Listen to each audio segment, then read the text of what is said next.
Aí, olha aqui ó, Neverland.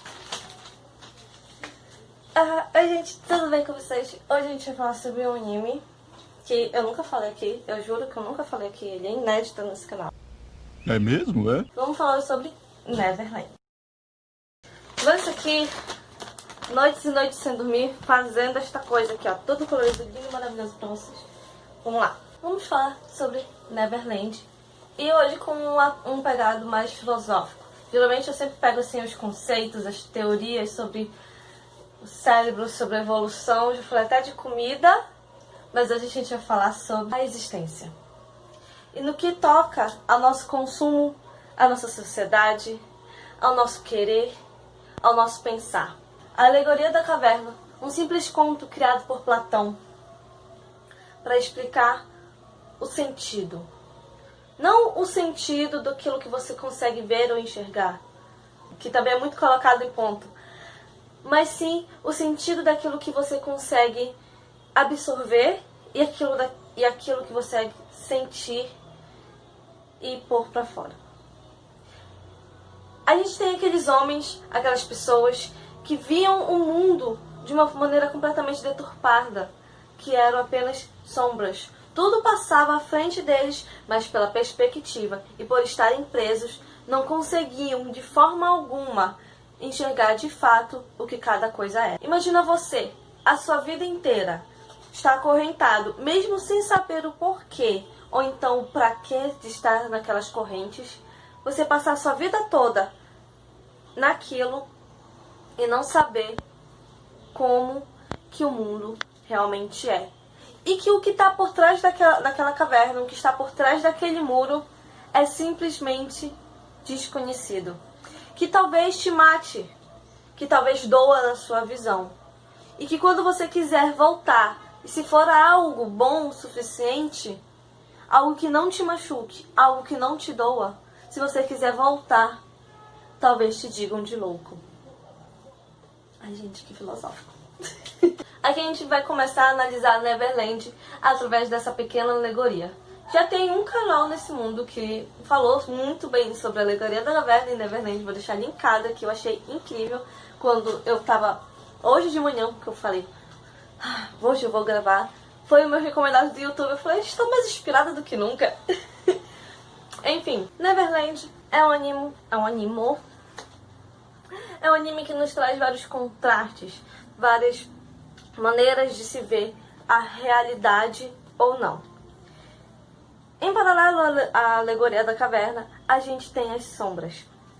As sombras no anime, elas são sempre muito bem representadas pela felicidade superficial. A gente tem, no primeiro momento, aquelas crianças felizes, aquelas crianças alegres, que vivem aquele sonho, aquela vontade, aquele carinho, aquele amor.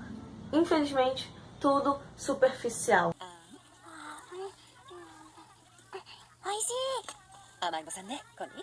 Ao sair daquelas sombras, a gente tem um choque de realidade. A partir do momento que a gente vê que tudo aquilo, toda aquela encenação faz parte de um sistema, de uma organização fundada para te deixar cego e que você não tenha a sua própria identidade, que você sirva apenas para ser o produto final de primeira ou não qualidade. Em uma das cenas do mangá, spoiler, não tão spoiler, em uma das cenas do mangá, um grupo de pessoas encontra uma fazenda completamente diferente daquela que a gente encontra, das crianças que são felizes, das crianças que têm consciência, que sabem que existem. A gente encontra uma fazenda completamente diferente dessa realidade, onde as crianças elas são entupidas de ração, não têm consciência e se quisessem viver, sair de lá, jamais conseguiriam, porque o organismo já não permite mais. Atualmente a nossa sociedade nos traz rações que você nem percebe. Pode ser algumas horas no Facebook, algumas horas assistindo uma série, ou talvez alguns dias sem ver a luz do sol. E um dia, quando você quiser sair dessa situação, vai ser praticamente impossível, porque você já está acostumado e talvez você sinta muita dor. E quando você começar a sentir essa dor, assim como Emma fez, você talvez se entristeça. Mas calma, assim como Emma, essa tristeza não passa de sombras. É só uma quebra, um choque que você vai ter. E Emma teve. Emma teve muito. Dias e dias que ela não brincava, que ela não corria, que ela não estudava. Simplesmente porque ela tinha que reaceitar a realidade.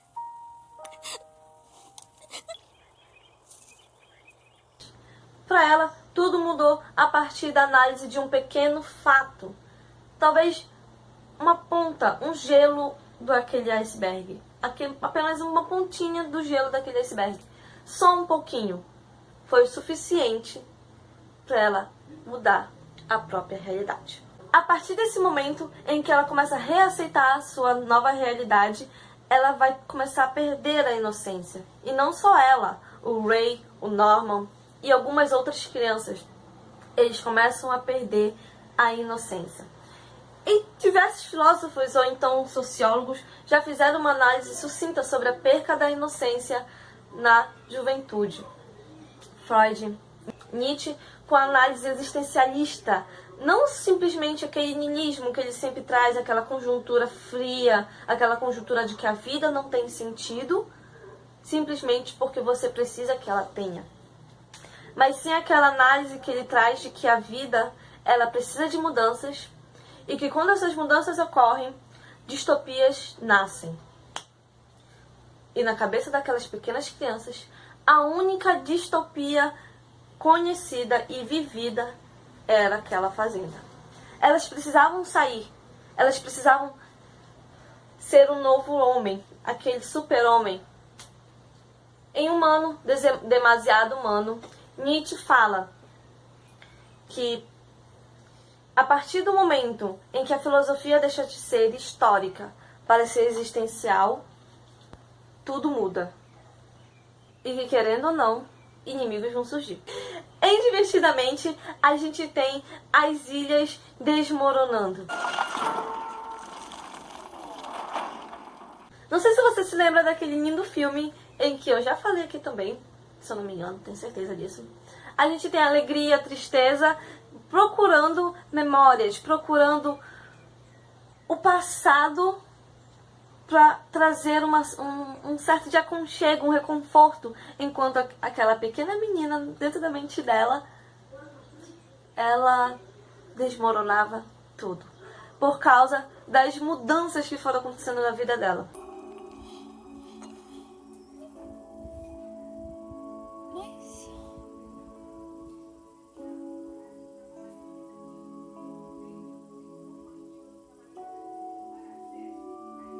Talvez em Neverland a gente não tenha uma análise da inocência, talvez a gente não tenha uma análise da humanidade, mas sim das mudanças. E o que elas conseguem fazer em crianças de apenas 12 anos, que não são crianças, são pré-adolescentes. Enfim. Essa perca da inocência ela é caracterizada pelas novas percepções sobre os acontecimentos que vão ter ao nosso redor. Não só da Emma, não só do Ray, mas também da gente. Eu, Rafaela, você, João, Maria, sei lá, qual é o teu nome. Mas você também, da minha editora, Vanessa. Aí, as mudanças que vão acontecendo na vida dela, da gente, vai mudando a nossa inocência. E quando eu falo inocência, não quer dizer aquela pessoa que só te olha com um sorriso ou então com alguma outra coisa, mas sim aquela esperança de mudar as coisas. Porque quanto mais as coisas mudam, mais a gente pensa que a gente não consegue. Calma, não quero causar crise existencial em ninguém.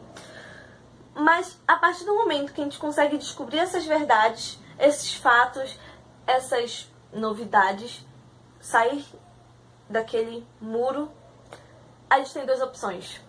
Ou a gente segue naquela ilusão de que a mama existe e ela é a nossa mamãe, de que meus irmãos não vão morrer e que eu um dia seria adotada, ou eu posso aceitar a minha nova realidade. E quando eu falo aceitar, não é se conformar, mas sim entendê-la para mudá-la. Esses contrastes da nova aceitação que Emma vai ter que ter, ela vai sempre entrar em conflito entre a lógica e a humanidade, entre a lógica e as emoções que ela tem. Essa lógica toda, essa emoção toda, em que não só a Emma, mas também o Ray, o Norman ou o Ray, tanto faz, ou então as outras crianças, ou então as outras pessoas que eles vão encontrando pelo caminho, essa emoção, essa lógica é sempre botado em xeque a todo momento. Vamos primeiro falar aqui. Nós temos uma organização, um sistema, um reinado inteiro para aquelas crianças conseguirem entender primeiro como funciona e depois para conseguir quebrá-lo. Não estou incitando anarquismo aqui em ninguém, tá? Mas todo aquele sistema, ele era sempre baseado em resultados. E por conseguinte, tirar a própria humanidade. A humanidade é um tema muito filosófico e isso é uma coisa para quem não tem tempo. Quer dizer, para quem tem tempo e eu não tenho muito tempo. Tenho só 10 minutos. Mas vamos lá.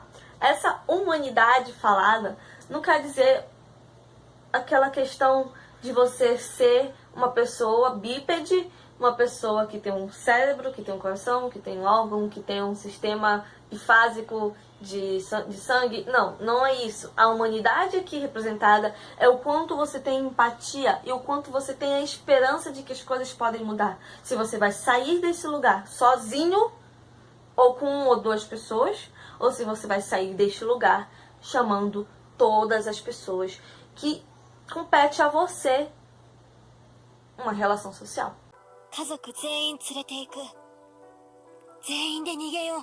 A partir desses conflitos entre a lógica e a humanidade de cada pessoa, a gente tem um embate contra esse sistema criado em Neverland. E que, se você já percebeu, não é muito diferente da nossa própria realidade. A lógica, a humanidade, o produto, o consumo, tudo isso tem um sistema, uma organização propriamente criada para que a gente consiga um produto de primeira qualidade e consumi-lo de melhor forma possível. E por consequência, no decorrer do tempo, isso tudo vai tirando a humanidade, não só daqueles monstros, daqueles demônios criados pelo autor, mas também por cada pessoa envolvida dentro da história.